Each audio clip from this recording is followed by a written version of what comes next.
На искусных танцоров смотришь с тем же чувством, что и на пылающий костер. Можно подражать танцу, но невозможно подражать полету. Взгляд девушек опущен вниз, а молодые люди серьезны, подтянуты, но при этом в каждом их движении чувствуется задорное настроение и готовность удивлять. Желание – это в первую очередь, а все остальное уже как бы в процессе репетиции, в процессе постановки все входит. Техника, корпус, осанка, ну и музыкальный слух. Огромному желанию заниматься любимым делом, упорству и выносливости танцоров можно позавидовать. Без этого невозможно было бы достичь таких успехов и встать наравне с выдающимися ансамблями России. Сегодня творческая группа своего рода – визитная карточка нашей республики, один из ведущих танцевальных коллективов Северного Кавказа. На сцене он воплощает старинные горские традиции и обычаи.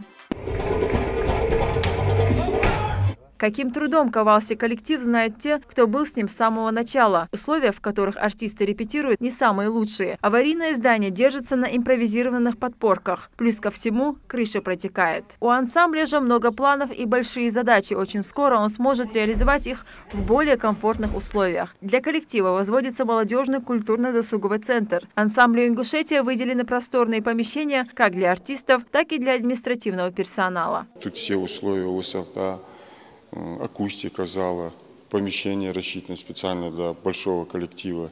Зеркала, станки будут устанавливаться. Здесь будет покрываться балетный пол, специализированное специальное покрытие для пола. Здесь будет оркестр находиться. У национального ансамбля появится не только 2 просторных репетиционных зала, но и душевая, гримерная, а также швейная мастерская. Здесь будет женская половина находиться, мужская половина внизу будет находиться. В то время, когда ансамбль работает над постановочным процессом, 2 зала необходимо. Одна часть группы учит определенно одни движения, комплекс движений, другая группа другие движения. Тут будут и трюкачи заниматься, здесь будет и студия наша заниматься, детская студия госансамбля «Ингушетия». Для них тут предназначено. И раздевалки, все условия здесь есть. Сдать в эксплуатацию новое здание власти Ингушетии намерены до конца месяца. Возведение трехэтажного центра было начато в октябре прошлого года. Темпы строительства работ ускорили и выполнены с опережением установленного графика. Сейчас остались лишь некоторые штрихи. Планировалось сдать объект в декабре, но мы думаем, что еще раньше сдадим. Единственное, у нас осталось завести сейчас инвентарь, мебель. В принципе, мы уже готовы. Наравне с залами здесь готовят и новую большую гардеробную. Это у нас будет костюмерный цех, долгожданный. У нас очень дорогие костюмы, дорогие инструменты находились в таком помещении, сырость, где они не должны находиться, где все портится. Вот тут в данное время вы видите большое, хорошее помещение. У нас будут тут специальные вешалки на колесах, стеллажи будут, шкафчики будут индивидуальные для каждого исполнителя, и костюмы будут находиться в хорошем помещении.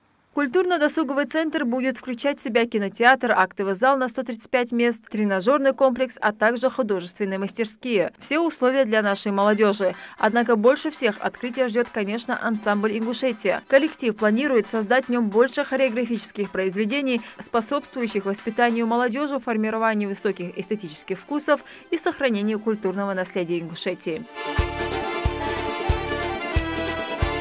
Лейла Гайсанова, Амина Бокова. Новости 24.